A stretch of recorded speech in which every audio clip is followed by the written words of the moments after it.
My name is Millicent Page Braxton. I am the Family Consumer Science Coordinator for Tuskegee University Cooperative Extension Program, and we're here launching our new EXERT podcast. EXERT stands for Extension, Education, and Research. Now, I will turn it in the hands of the lead person, who is Ms. Catrina Hoffman. Thank you, Millicent. You're welcome. As she said, my name is Catrina Hoffman. I am the Family and Consumer Science Agent for Tuskegee University Cooperative Extension. I work with Barber and Bullock counties, and today I have the pleasure of introducing two other young ladies on our EXERT team, and they will explain to you what we will be speaking about at today's podcast. Thank you, Ms. Katrina. My name is Lindsay Lunsford. I am a Sustainable Food System Resource Specialist here at Tuskegee University, and I'm so excited to be here today with my colleagues talking about food and food safety. And my name is Danielle Smith. I'm an intern for Tuskegee Cooperative Extension. Well, ladies, as you know, this is the season for football, picnics, tailgatings, and outdoor parties. Everyone is enjoying the weather, the game, they're meeting with friends, and more than likely, they are tailgating and barbecuing. That's right. Tailgating has been a favorite pastime during football season for nearly 100 years. Its origins date back to 1919 when Green Bay Packer fans coined the term tailgating, during which fans would pack their pickup trucks around the field, fold down their tailgates for seating. Naturally, food and beverages were brought along to keep the appetite in check, which brings us to our topic today, tailgating and food safety. So you guys, what are your favorite tailgate food? Well, me personally, I like juicy hamburgers and potato salad. Ooh, I love ribs, hot dogs, camp stew, and maybe a veggie burger.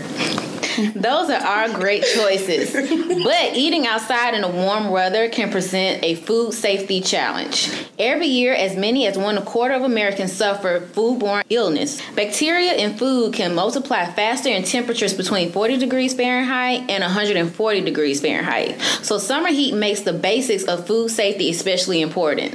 But fortunately, the Food and Drug Administration has a lot of steps that we can take to help our family and friends from becoming ill at this year's homecoming tailgating party.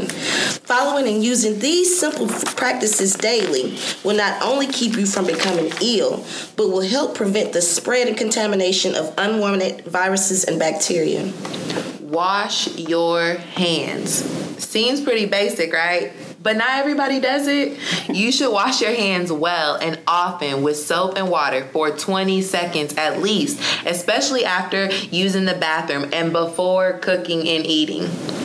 If you're tailgating and don't have bathroom access, which is a big deal for females, use a water jug and some soap and paper towels. Also, just to be on the safe side, always be prepared. Have some moisture towelettes for cleaning your hands and have many disposable disinfecting surface wipes for any accidents you may have. Okay, and the next thing we should do is to keep cooked foods and raw foods separate. So we talked about washing. The second point is to keep these foods separate.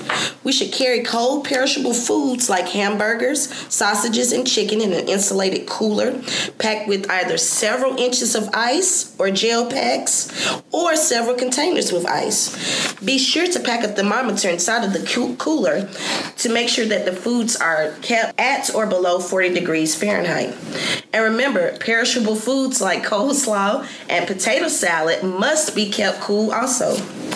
Cross-contamination is one of the easiest ways to get food poisoning at a tailgate party or even at home. When packing the cooler, be sure to tightly wrap up raw meat and poultry to prevent their juices from cross-contaminating ready-to-eat foods. And this is something not a lot of people think about, but don't reuse any leftover marinade that's already touched some raw meat or seafood. Find something else.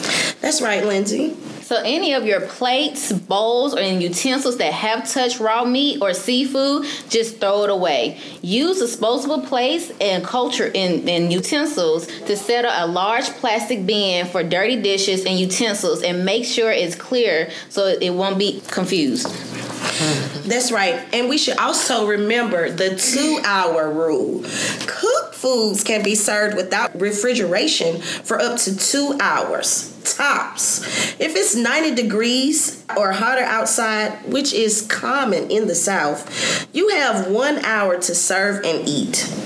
That goes for leftovers too. When in doubt, toss it out. Those extra burgers might look like they're good to eat for lunch tomorrow, but if it has been sitting out for too long, play it safe and throw it away. Keep an eye on temperatures. Your grilled chicken kebabs might look perfectly charred on the outside, but that does not mean they are cooked on the inside. Meat and poultry grilled on the grill often browns very fast on the outside, but you gotta check it. Be sure to bring a meat thermometer and keep those temperatures in mind.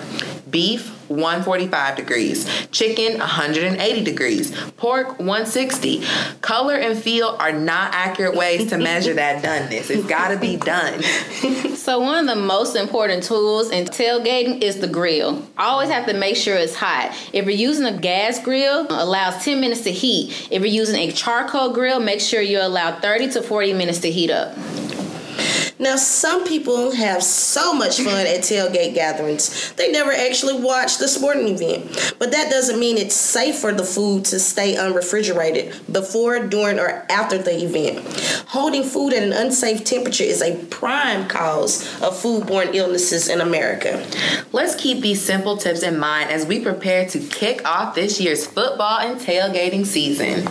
So thank you for joining, and we hope that this podcast has been informative and enjoyable. Please tune in for our next upcoming podcast. If you have any questions about our podcast or requests for the information or subject matter that you would like to learn more about, please use our email, the Tuskegee University website, to find more of our information. Again, thank you for listening to our podcast. Enjoy.